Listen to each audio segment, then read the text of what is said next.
Mwanamuziki mkongwe Koffi Olomide amefunga ndoa ya kiserikali na mpenzi wake wa muda mrefu, mwimbaji Cindy, katika hafla ya kifahari iliyofanyika Jumamosi, Februari tarehe 28 mwaka huu. Harusi hiyo ilivutia hisia na shangwe za waalikwa pamoja na mashabiki wa muziki wa Lingala na Afropop.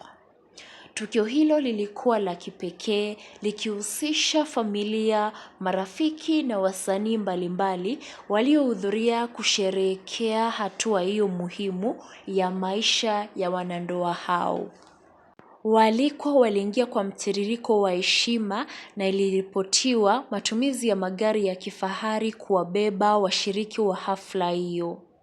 Mandhari ya harusi yalikuwa ya kifahari, yakionyesha maandalizi yaliyofanywa kwa ustadi mkubwa.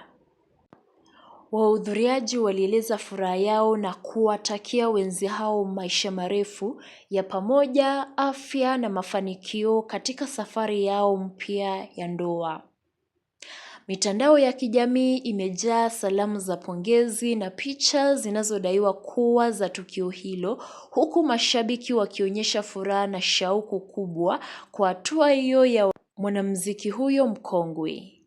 Hii ni moja ya harusi zinazozungumziwa sana katika tasnia ya muziki Afrika, ikizingatiwa umaarufu wa wanandoa hao na mvuto wa hafla hiyo.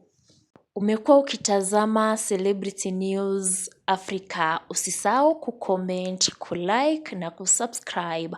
Tukutane baadaye.